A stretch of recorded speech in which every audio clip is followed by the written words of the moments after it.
Gallstaff, you have entered the door to the north. You are now by yourself, standing in a dark room.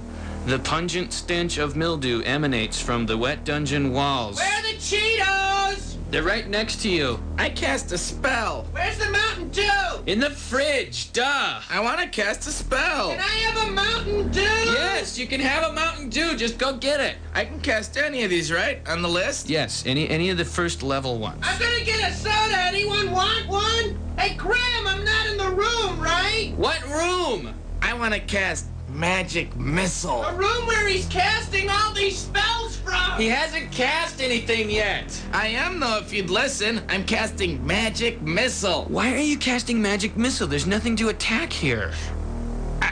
I'm attacking the darkness. Fine. You attack the darkness. There's an elf in front of you. Whoa! That's me, right? He's wearing a brown tunic, and he has gray hair and blue eyes. No, I don't. I have gray eyes. Let me see that sheet. Well, it says I have blue, but I decided I wanted gray eyes. Whatever. Okay, you guys can talk to each other now if you want. Hello. Hello. I am Gallstaff, Sorcerer of Light. Then how come you had to cast Magic Missile? You guys are being attacked. Do I see that happening? No, you're outside by the tavern. Cool, I get drunk. There are 7 ogres surrounding you. How could they surround us? I had Mordenkainen's magical watchdog cast. No, you didn't. I'm getting drunk. Are there any girls there? I totally did. You asked me if I wanted any equipment before this adventure, and I said no. But I need material components for all my spells, so I cast Mordenkainen's faithful watchdog. But you never actually cast it. Roll the dice to see if I'm getting drunk. Yeah, you are. Are there any girls there? Yeah. I did, though. I completely said when you asked me. No, you didn't. You didn't actually say that you were casting the spell, so now there's ogres, okay? Ogres? Man, I got an ogre slaying knife. It's got a +9 against ogres. You're not there. You're getting drunk. Okay, but if there's any girls there, I want to do them.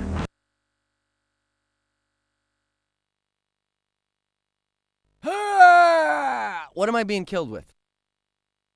All you have done to silence the prophecy, Murad, has made it come true in the end. By this hand, I will... Anyway.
I am Joseph of Suran, Joseph of Masad, farmer, cotter, plowman, Sahugani, summoner.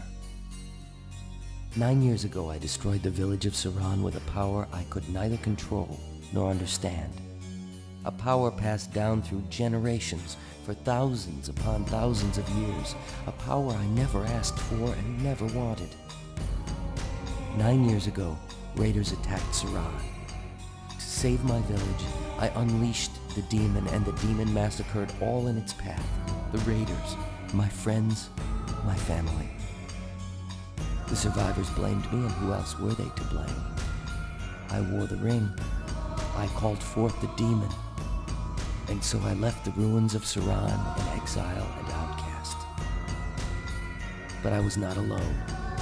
My companion was a vagabond named Yago, an old beggar who had come to Suran the year before looking for the child born with the mark of the summoner. Looking for me. Yago said he'd teach me how to use my gift, how to use the ring that only those born with the mark could use. And now we were both vagabonds, hated and feared. We came to the village of Masad, and I threw the ring down a well.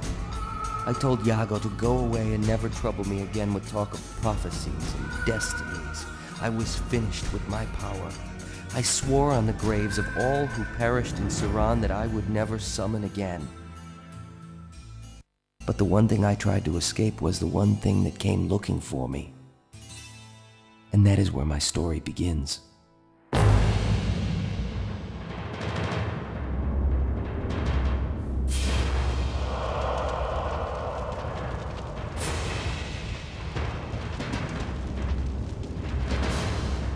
The year was 596 Vorno Mediva.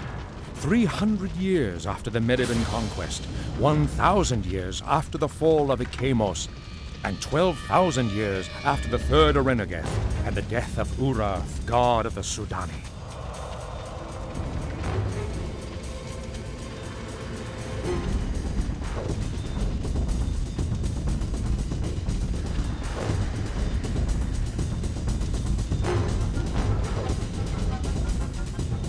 Murad the Usurper, Emperor of Orenia, a realm far to the north across the sea, invaded the shores of the Kingdom of Mediva.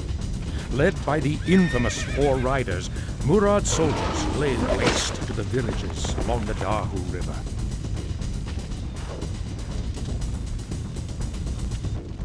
One night, they came to Masad. The soldiers were looking for a boy with a mark on his hand. The mark of the Summoner.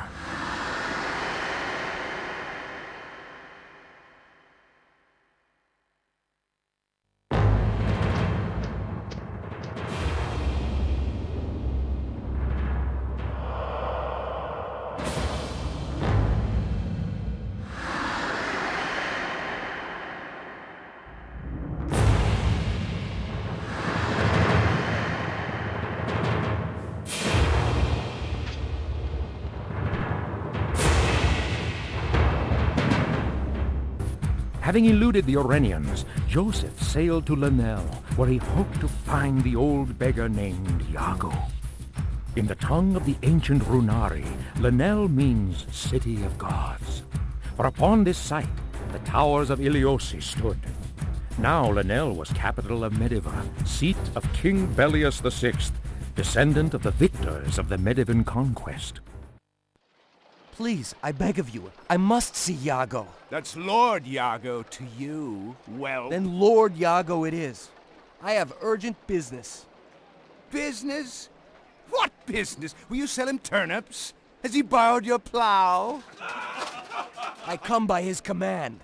Stand aside and let me pass. Listen, peasant. You be on your way now. Yago is expecting me. Ask him. My name is... Irrelevant. Now go, or I'll spill your blood on the palace gate!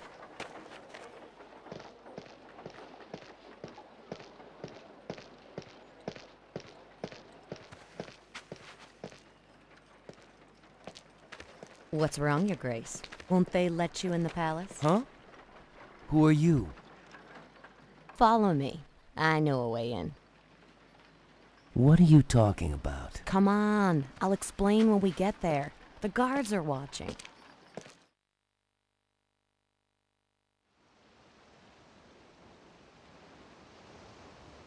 So this is your way into the palace? Through the sewers? These tunnels date back to the City of Gods. They'll take you anywhere in Lanel, if you know the way. I'm not going in there unless you tell me who you are and what you want. As you wish. My name is Flece. I work for Tancred. Tancred? The Prince of Beggars? Yeah, that's the one. Prince of Beggars and King of Fleas. How do I know you won't cut my throat down there or stick a knife in my back? Why should I even trust you? I wouldn't trust me if I were you, but you want to get in the palace, and so do I. But why are you here? What do you want from me? There's something I need to get from the palace. But why are you helping me?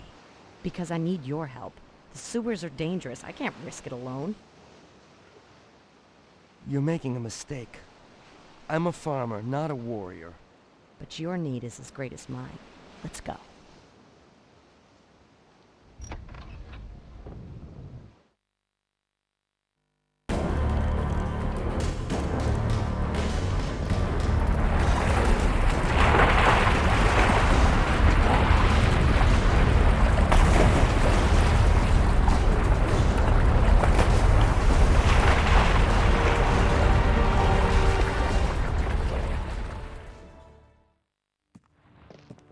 I am the king of Medivh. Show yourself, intruder, or I will summon the guard. How is it you don't recognize me, Bellius? By the blood of Urath, I am haunted by ghosts. Haunted by the living, Your Majesty. Why have you come? What do you want from me? I come only to whisper in your ear. Impossible. This cannot be true. I have journeyed too far to lie to you. Enough! You are nothing but a ghost, a phantom. You have said your piece. Now go! You have aged, Bellius. You are now an old man. Our paths have crossed for the last time.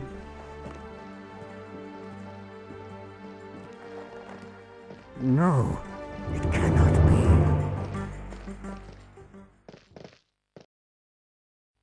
And so the guards were dispatched to find Joseph in the cellar of the palace. And meanwhile, Flece and I proceeded to the great hall to wait for Joseph.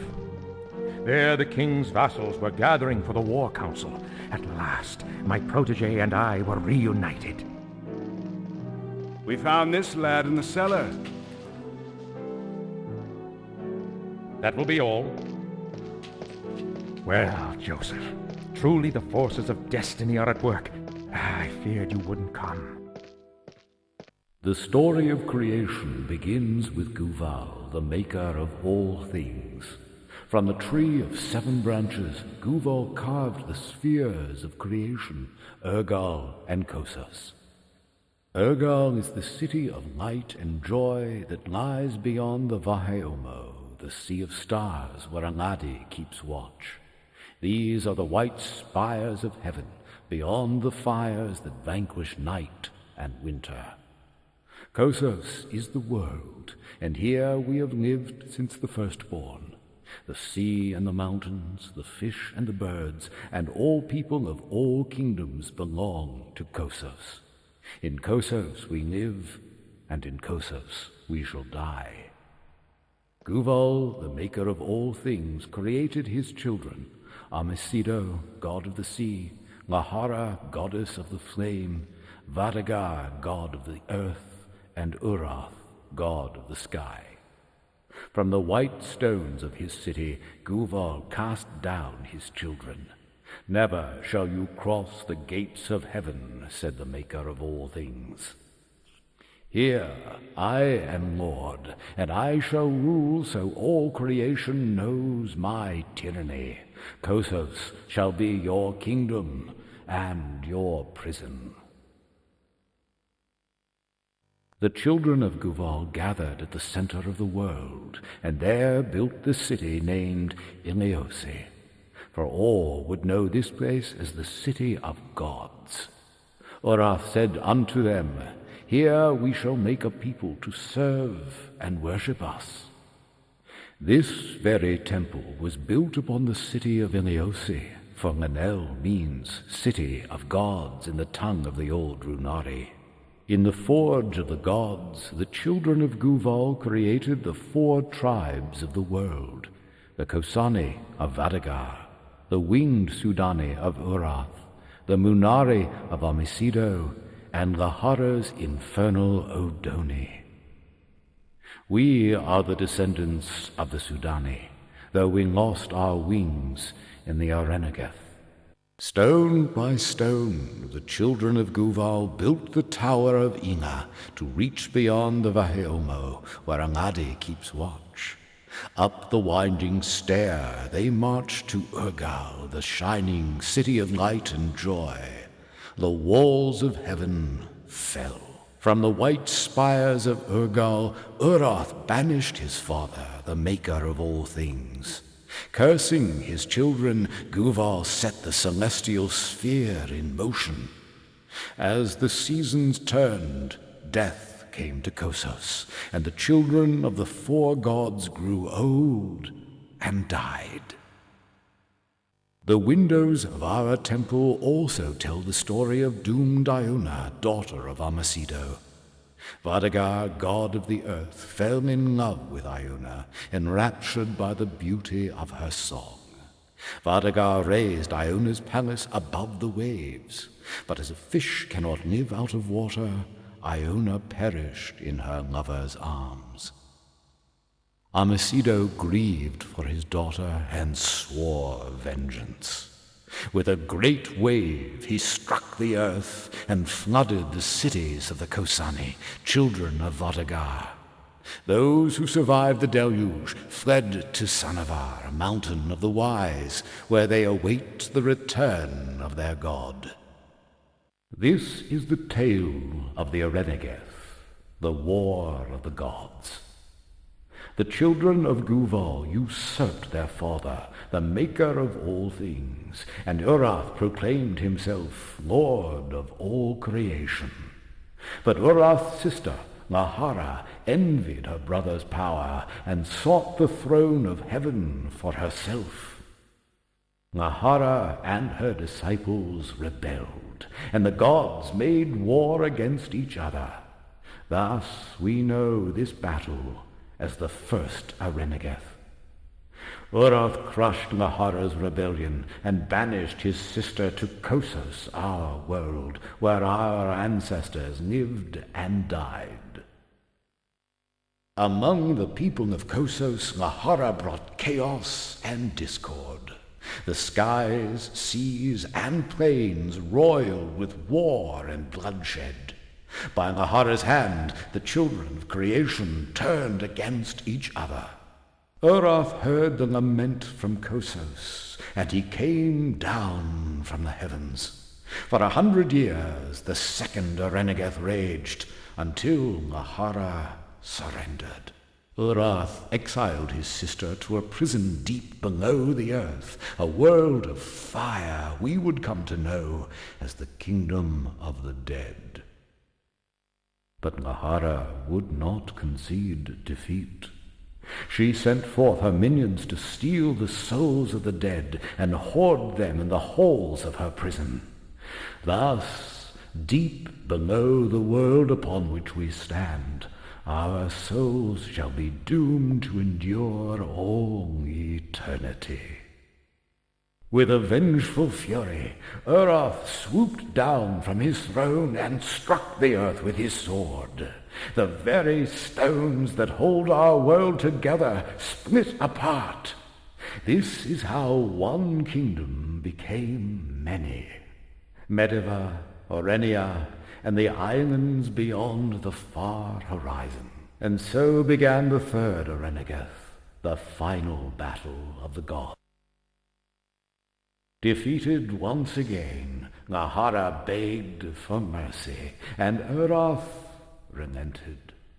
But then, as she embraced her brother, Nahara plunged a dagger in his back.